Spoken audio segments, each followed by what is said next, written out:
आज सच्ची में तो मैं सभी भाई बहनों से कहना चाहूँगी वीडियो को लाइक कर लें और चैनल को सब्सक्राइब करें। तो देखिए आजकल बहुत ज़्यादा वीडियो वायरल हो रहे हैं, कहीं कोई किसी से रिश्वत ले रहा है तो कहीं किसी चीज़ की। तो मैं आप सभी बहनों से कहना चाहूँगी इस वीडियो को लास्ट तक देखें, और जो नए भाई बहन जुड़े हैं उनको जानकारी नहीं है तो वो हमारे चैनल पर हर प्रकार की वीडियो पड़ी है, चाहे रजिस्टर के बारे में हो, चाहे MPR के बारे में हो, MPR कैसे भरना है, चाहे पोस्टर ट्रैकर के बारे में, तो इस चैनल से जुड़कर अपने सभी कार्य पूरे कर सकती हैं। तो देखिए ये फर्रुखाबाद की खबर है, इसमें क्या नई एक खुलासा हुआ है, इसको आप पूरा ध्यान से देखें और वीडियो को एंड तक देखें। फर्रुखाबाद प्रदेश में जनवरी 2021 में आंगनबाड़ी भर्ती शुरू हुई थी, लेकिन जिले में नवंबर 2021 में शुरू हुई आंगनबाड़ी भर्ती प्रक्रिया शुरू से ही विवादों में रही। चयन प्रक्रिया में आर्थिक रूप से कमजोर वर्ग EWS के आरक्षण में शासनादेश का उल्लेख किया गया है। भर्ती के विज्ञापन में रिक्त पदों के केंद्रों का नाम नहीं खोले गए, जो रिक्त पद पड़े हैं उनके नाम खोले ही नहीं गए थे। आरक्षण में शासनादेश का उल्लंघन करने के 32 आंगनबाड़ी कार्यकर्ताओं का मनमाने ढंग से मानदेय रोकने सहित 5 बिंदुओं पर की गई शिकायत सही मिलने पर आंगनबाड़ी भर्ती में 1 लाख रुपए रिश्वत मांगने का ऑडियो वायरल होने के मामले में जांच में DPO पर कार्रवाई की जा रही है। तो देखिए 1 लाख रुपए का ऑडियो वायरल हुआ है। शमशाबाद के गांव सुल्तानगंज खरेटा निवासी आंगनबाड़ी सहायिका वसुधा का आंगनबाड़ी पद पर प्रमोशन के लिए उनके पति विजय शर्मा से 1 लाख रुपए रिश्वत मांगी गई। तो देखिए वो सहायिका थी और आंगनबाड़ी पद के लिए 1 लाख रुपए की रिश्वत मांगी गई। बताओ 1 लाख रुपए की, ये भी कोई हद की बात है, वो भी सहायिका के लिए। DPO कार्यालय से संविदा पर तैनात महिला कल्याण अधिकारी नेहा मिश्रा और उनके भाई शमशाबाद CDPO कार्यालय में संविदा तैनात पर ब्लॉक को ऑर्डिनेटर कुणाल मिश्रा से फोन पर रिश्वत मांगने के संबंध में हुई बातचीत का विजय शर्मा ने ऑडियो वायरल कर दिया था, जो CDO व DM के पास पहुंच गया। इसके बाद विजय शर्मा ने हलफनामा देकर शिकायत भी की। आंगनबाड़ी थी DM ने DDO योगेंद्र कुमार पाठक की अध्यक्षता में वरिष्ठ कोषाधिकारी अतुल तिवारी व SDM नरेंद्र सिंह की कमेटी बनाकर जांच कराई। कमेटी की जांच रिपोर्ट व जिलाधिकारी ने DPO को अपना पक्ष रखने के लिए कहा है। कार्रवाई के लिए शासन को लिखने की तैयारी है। तो देखिए ये जो ऑडियो वायरल हुआ है, सब कुछ हुआ है, जो जैसे करता है तो उसको वो सब कर भरना ही पड़ेगा। बताओ सहायिका के लिए 1 लाख रुपए की क्या है, जो सहायिका के लिए, चलो वो तो बेचारी गरीब होगी तो सहायिका के लिए फॉर्म डालना चाहती है, लेकिन आप सहायिका से वो आंगनबाड़ी का प्रमोशन जब वो कार्य कर रही है तो उसमें रिश्वत की क्या ज़रूरत पड़ी है।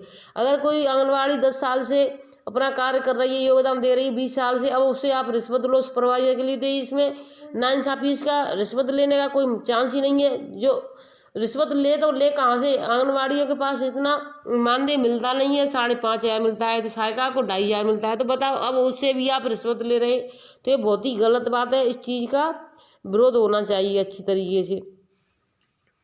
तो देखिए उन्होंने DM को जांच रिपोर्ट देते हुए दोषी पाए गए सभी बिंदुओं पर अपना पक्ष प्रस्तुत करने के निर्देश दिए हैं। जांच रिपोर्ट और DPO का पक्ष रखते हुए वह कार्रवाई के लिए पत्रावली शासन को भेज देंगे। इस आधार पर कार्रवाई शासन स्तर से की जाएगी।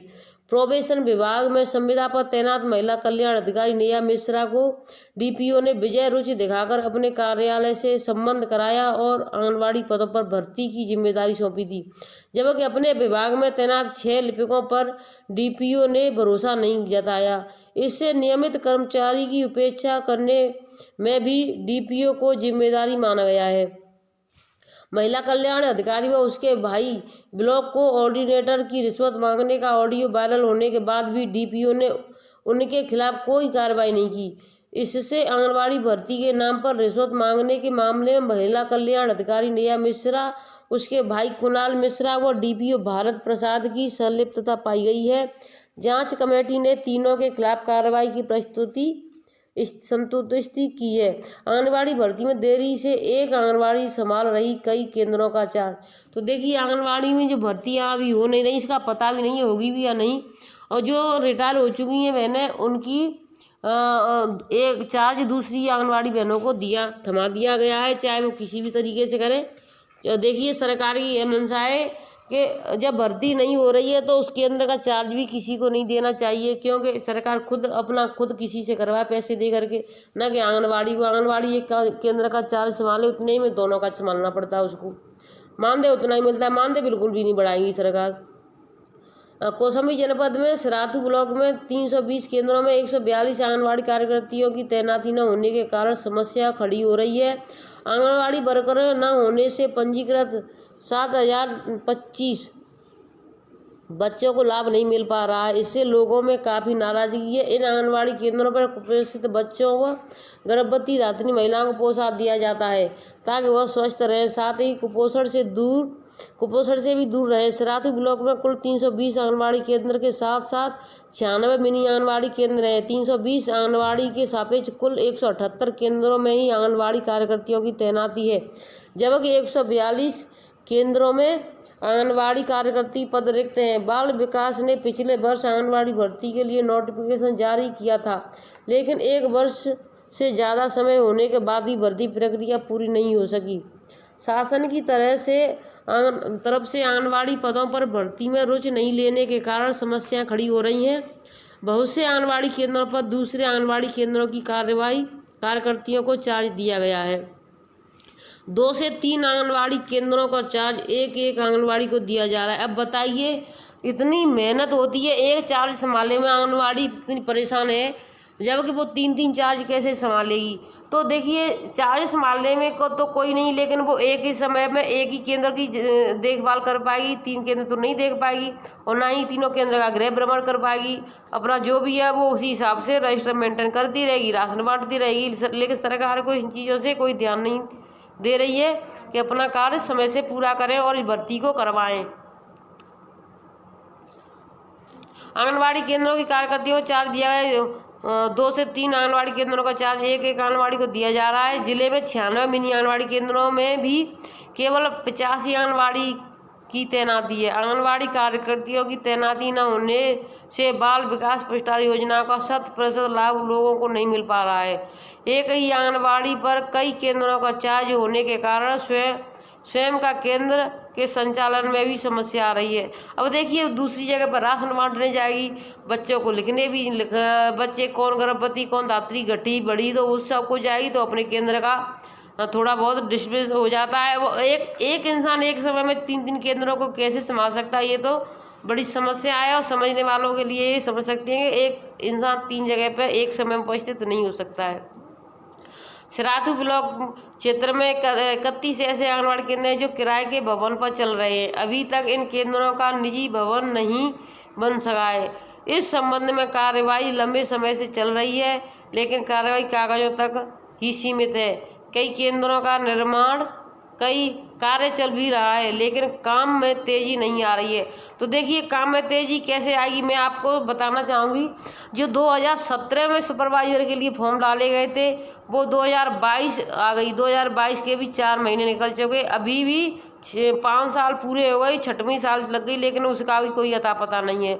और जो 2021 में शुरुआत में 2021 के जनवरी में ही फॉर्म डलवाए थे आंगनवाड़ी के और जो सहायिका के प्रमोशन के आंगनवाड़ी के, तो उसका अभी तक कोई पता वही नहीं, कोई मेरिट नहीं बन रही है, कहीं कोई हो नहीं। तो इसी तरीके से हर चीज़ में सरकार लेट लपेट करती है, आराम से करती है। कुछ अधिकारियों की भी होती है, कुछ अधिकारी समय से अपना कार्य पूरा नहीं करते हैं। अगर अधिकारी भी करें तो वो ऊपर से जैसे नीचे से कार्य शुरू होता हुआ चले जाएगा तो ऊपर अपने आप पहुंच जाएगा।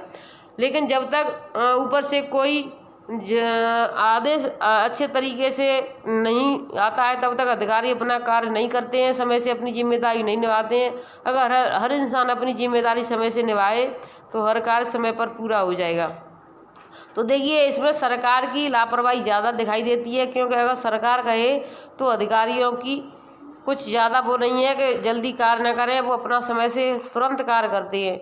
लेकिन जब सरकार को इस चीज़ों में कोई रुचि नहीं है तो अधिकारी तो वैसे ही इसी काम के लिए कि उन्हें तो अपना समय पास करना है, जल्दी से जल्दी किसी भी तरीके से अपना टाइम पास करो और अपना चलते बनो। तो देखिए वीडियो अच्छी लगी हो तो वीडियो को लाइक कर लें, चैनल को सब्सक्राइब करें और भी बहनों तक शेयर करें ताकि उनको भी पता चले कि कितनी कहाँ पर भर्ती हो रही है और कहाँ क्या हो रहा है, कितने केंद्रों का आंगनबाड़ी चार्ज संभाल रही है। एक आंगनबाड़ी बहन बताओ 3-3 केंद्रों का चार्ज संभाले, कितनी बड़ी समस्या की बात है। तो इस चीज़ के लिए भी आप सभी बहनों को आवाज़ उठानी चाहिए, अपने यूनियनों से कहना चाहिए कि हम भाई ये एक केंद्र का चार्ज संभाल सकते हैं, ना कि 3-3 का। धन्यवाद।